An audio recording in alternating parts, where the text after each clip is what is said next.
Now the floor is given to Ministry of Defense spokesman on ATO-related issues, Colonel Oleksandr Motuzyanyk.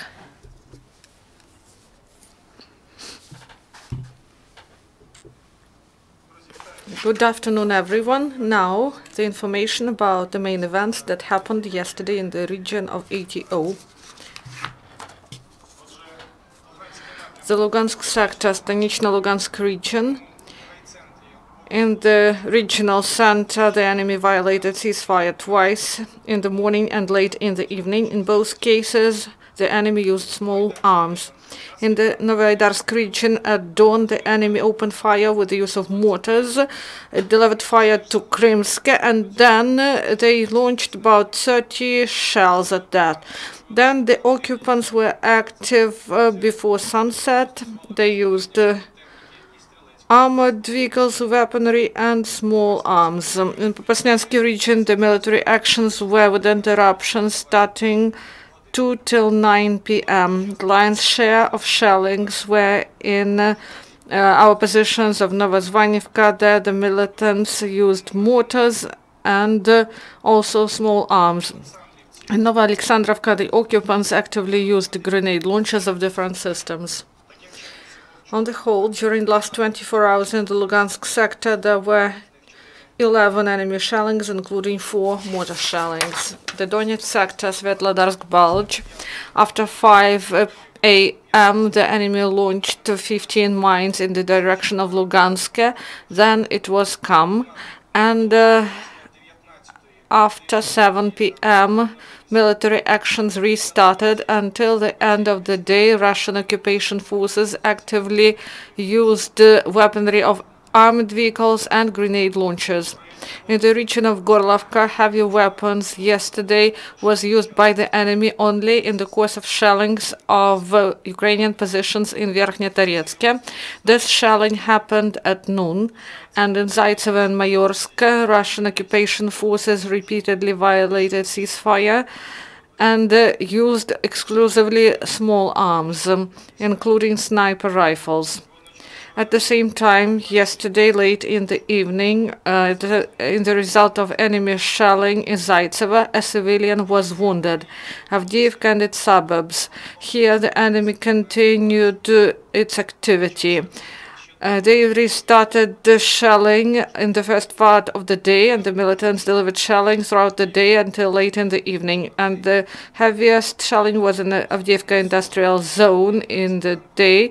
The enemy launched 40 mines and 15 tank projectiles from the direction of Yasenovata. In the flanks of Avdiivka, Shakhta-Budyivka position, and near Kamienka, the enemy yesterday used only small arms. In the region of Donetsk airport, in sunset, enemy snipers were active in Opetne and Pisky village. And in Pisky, for half an hour, armored vehicle of the militants shelled our position. And also in the Donetsk area, during the last 24 hours, there were 17 instances of shellings, including 5 with the use of heavy weapons. The Mariupol sector, Mariinsky region, the militants shelled in the morning and in the evening. In the morning, they tried to provoke our servicemen to return fire near Mariinka, and in the evening, they restarted the attempts and used also mortars and armored vehicles and small arms. And this was in Mariinka and Krasnogorovka. And near Dokuchaevsk, the enemy was not active. And in Pavlopil-Shirokino part of front line, the situation remains the same. Russian occupation forces deliver shelling 24 hours.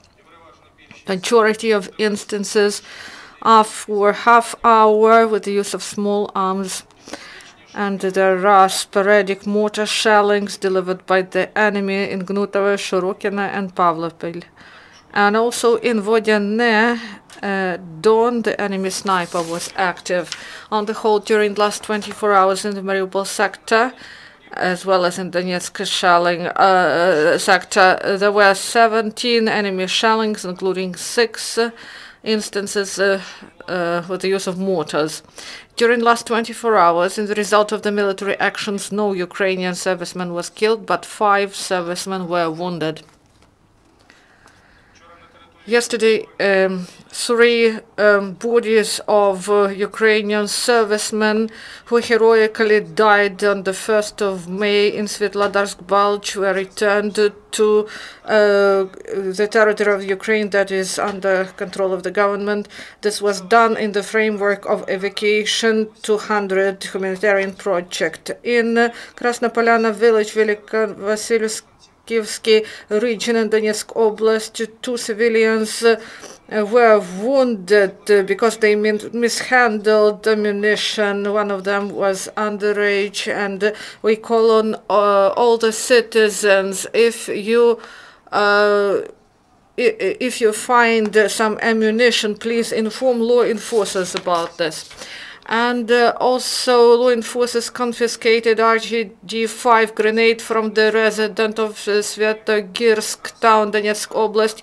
He said that he found and stored this ammunition and then tried to re-hide it, because the punishment for illegal storage of ammunition, according to Ukrainian legislation, is up to 7 years in prison.